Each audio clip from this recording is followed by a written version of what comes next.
Good morning. Today we are going to see the revision of upper limb. So first of all we will see the muscles of back. Okay, so these are the muscles of back, that is trapezius, large muscle, trapezius and latissimus dorsi.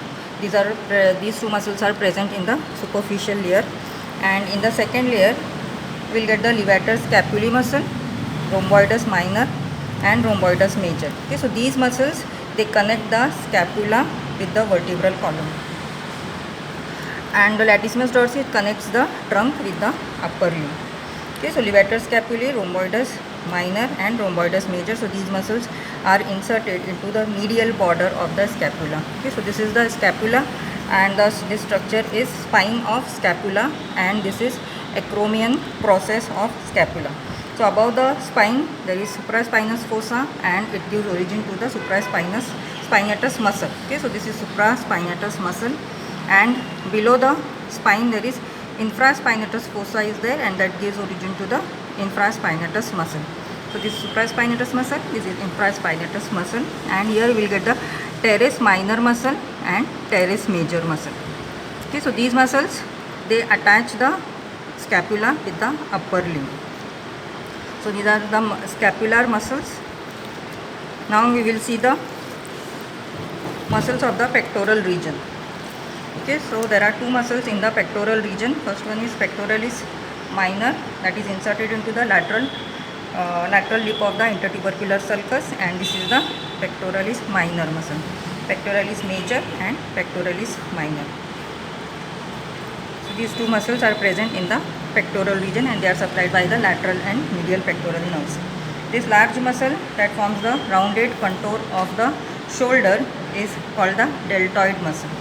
Okay, so this is the deltoid muscle. It takes origin from the by three fibers: anterior, middle and posterior fibers. So these are the anterior fibers, you can see over here, taking origin from the clavicle bone.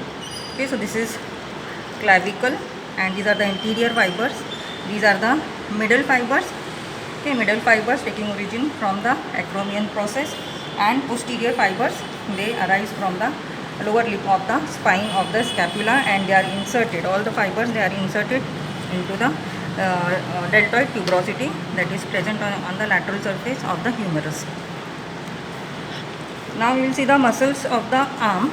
So arm is divided into two compartments: anterior, that is also called as flexor compartment, and posterior, that is also called as extensor compartment, by two intermuscular septa, that is they are medial and lateral intermuscular septa. Now we see the muscles present in the anterior compartment. So in the anterior compartment of arm, we will get the three muscles. So biceps brachii. Okay, biceps brachii, it takes origin by two heads. Short head takes origin from the coracoid process, tip of the coracoid process, along with the coracobrachialis, and the long head takes origin from the supraglenoid tubercle. So this is the biceps brachii muscle. Okay, so and it gets inserted into the radial tuberosity. Okay, posterior rough part of the radial tuberosity.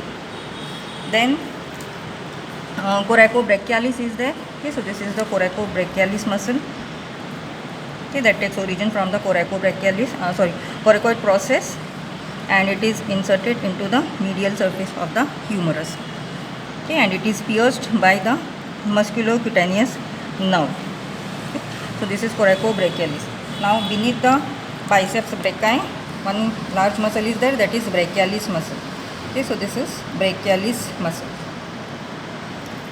Brachialis muscle, it takes origin from the lower half of the anteromedial and anterolateral surfaces of the humerus, and it is inserted into the coronoid process of the ulna. So these are the three muscles, and they are supplied by the musculocutaneous nerve. Okay, so anterior compartment is supplied by the musculocutaneous nerve, except the lateral part of the brachialis, that is supplied by the radial nerve.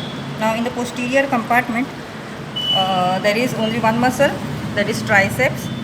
Okay, so this is the head of the lateral head of the tricep, and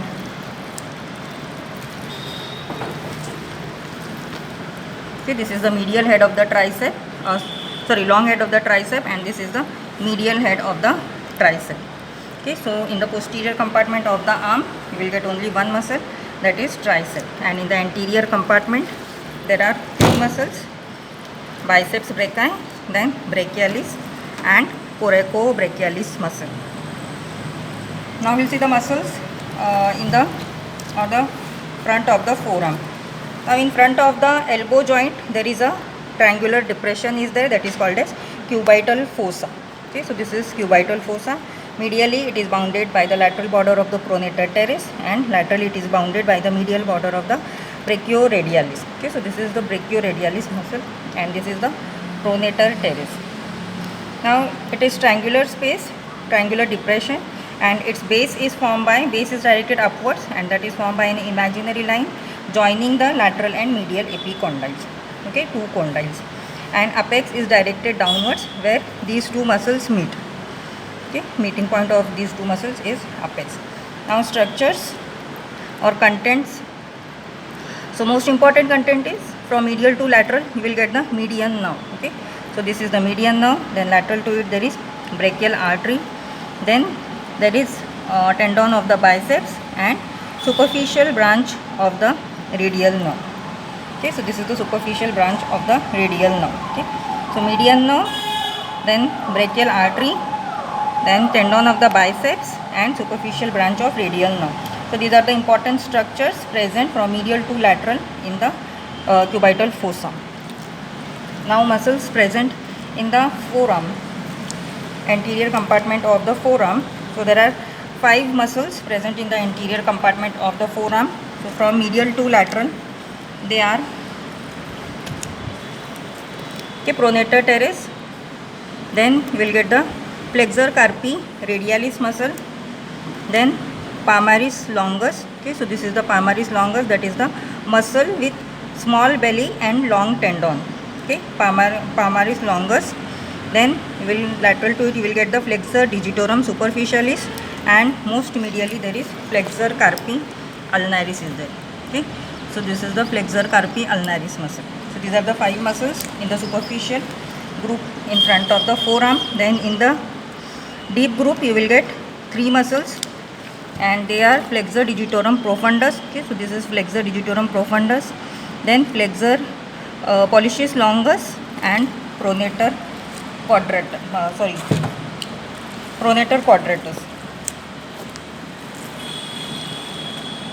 Okay, so this is the pronator quadratus muscle. So 3 muscles in the deep group: flexor digitorum profundus, then flexor pollicis longus and pronator quadratus. So this is pronator quadratus muscle. Now muscles in the extensor compartment are 7 in the superficial group and 5 in the deep group. Okay, so in the superficial group you will get, first of all, there is anconeus muscle. Okay, here you will get the anconeus muscle. Then from lateral to medial there is extensor carpi ulnaris, then extensor digitorum, then extensor digiti minimi. Okay, so these are the muscles present in the superficial compartment of the extensor compartment. Now deep muscles are, okay, then brachioradialis and extensor carpi radialis longus and extensor carpi radialis brevis. Okay, so these are the 7 muscles present in the superficial layer. Then in the deep layer 5 muscles are there. First of all there is supinator muscle. Okay, so this is the supinator muscle. Then extensor digitorum,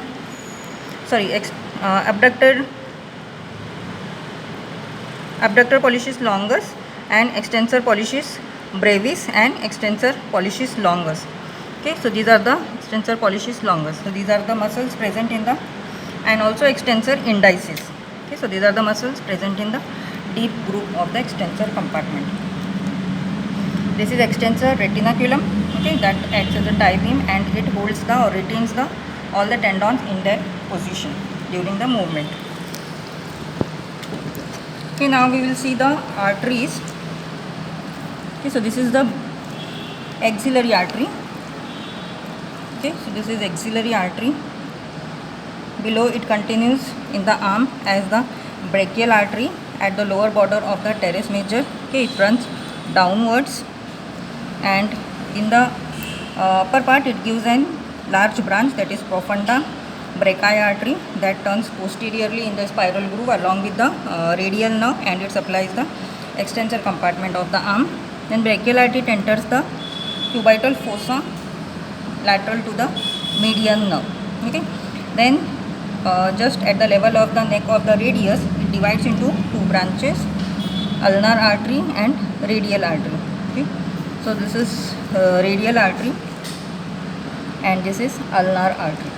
Okay. So these are the two terminal branches of brachial artery and they are accompanied by the venae commitants. Okay. So this is the ulnar artery and this is radial artery. Okay. So radial artery you can feel in front of the radius, lower end of the radius. Now this is the anatomical snuff box. Okay, so anatomical snuff box is bounded laterally by the tendons of the abductor pollicis longus and extensor pollicis brevis and medially by the extensor pollicis longus. Okay, extensor pollicis longus, and the main content of the anatomical snuff box is the radial artery. Okay, so this is the radial artery and its roof, in the roof it is crossed by the superficial branch of the radial nerve. So this is about the anatomical snuff box, that is the triangular depression that is present on the lateral side of the posterior aspect of the wrist joint when there is extension of the thumb. Now we will see the nerves present in the upper limb. Okay, so this is the median nerve. Median nerve here is formed by the medial root and lateral root. So lateral root comes from the lateral cord and medial root from the medial cord, runs downwards, and it is the most medial structure in the cubital fossa.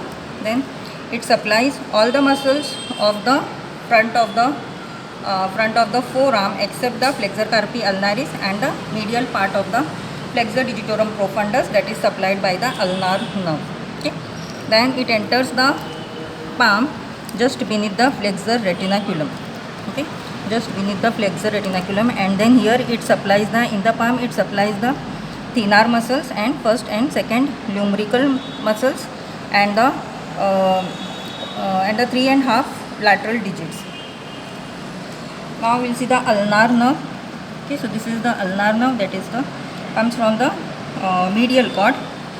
Then it runs in the posterior compartment and here it lies in a groove just behind the medial epicondyle. Okay, so you can see over here ulnar nerve is present just behind the groove in the posterior part of the medial epicondyle. Okay, then it enters into the anterior compartment of the forearm by passing between the two heads of the flexor carpi ulnaris muscle. Okay, so this is the ulnar nerve. Okay, here it is accompanied in the lower 2/3, it is accompanied by the ulnar artery.